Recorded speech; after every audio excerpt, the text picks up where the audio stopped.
ಕರಾವಳಿಯಲ್ಲಿ ಭಯೋತ್ಪಾದನಾ ಚಟುವಟಿಕೆಗಳು ಹೆಚ್ಚಾಗ್ತಾ ಇದೆ. ಸಮುದ್ರ ತಟದಲ್ಲಿ ರಕ್ಷಣೆ ಭದ್ರಪಡಿಸಲು ವಿಶೇಷ ನೀತಿ ರಚಿಸಬೇಕಾಗಿದೆ. ಈ ಹಿನ್ನೆಲೆಯಲ್ಲಿ ಮಂಗಳೂರಿನಲ್ಲಿ ಎನ್ಐಎ ತನಿಖಾ ಸಂಸ್ಥೆಯ ಕಚೇರಿ ತೆರೆಯಬೇಕು ಅಂತ ನಗರ ದಕ್ಷಿಣ ಶಾಸಕ ವೇದವ್ಯಾಸ್ ಕಾಮತ್ ಅವರು ಮುಖ್ಯಮಂತ್ರಿ ಬಸವರಾಜ ಬೊಮ್ಮಾಯಿ ಮತ್ತು ಗೃಹ ಸಚಿವ ಆರಗ ಜ್ಞಾನೇಂದ್ರ ಅವರಿಗೆ ಮನವಿಯನ್ನು ಸಲ್ಲಿಸಿದ್ದಾರೆ. ಭಯೋತ್ಪಾದನೆ ಚಟುವಟಿಕೆಯು ಕರಾವಳಿ ಜಿಲ್ಲೆಗಳಲ್ಲಿ ನೆಲೆ ಕಾಣಲು ಪ್ರಯತ್ನ ಮಾಡ್ತಾ ಇದೆ.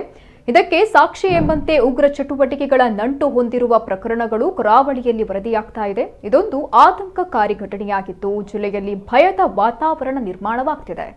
ಇನ್ನು ಕರಾವಳಿ ಪ್ರದೇಶದಲ್ಲಿ ಭಯೋತ್ಪಾದನಾ ಕೃತ್ಯಗಳಿಗೆ ಕಡಿವಾಣ ಹಾಕುವ ಸಲುವಾಗಿ ಮಂಗಳೂರಿನಲ್ಲಿ ರಾಷ್ಟ್ರೀಯ ತನಿಖಾ ದಳ ಕಚೇರಿ ತೆರೆಯಬೇಕು ಅಂತ ಅವರು ಮುಖ್ಯಮಂತ್ರಿ ಮತ್ತು ಗೃಹ ಸಚಿವರಿಗೆ ಮನವಿಯನ್ನು ಸಲ್ಲಿಸಿ ಈ ಬಗ್ಗೆ ಚರ್ಚೆ ಮಾಡಿದ್ರು.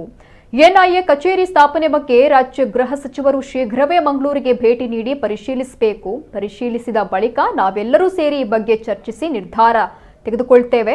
ಎನ್ಐಎ ಕಚೇರಿ ಸ್ಥಾಪನೆ ದಿಕ್ಕಿನಲ್ಲಿ ಈಗಾಗಲೇ ಕೆಲವು ಹೆಜ್ಜೆಗಳನ್ನು ಇರಿಸಿದ್ದೇವೆ. ಆದರೆ ಇದನ್ನ ಬಹಿರಂಗಪಡಿಸಲಾಗುವುದಿಲ್ಲ. ಮುಂದಿನ ದಿನಗಳಲ್ಲಿ ಸೂಕ್ತ ನಿರ್ಧಾರಗಳನ್ನು ತೆಗೆದುಕೊಳ್ಳಲಿದ್ದೇವೆ ಎಂದು ಹೇಳಿದರು.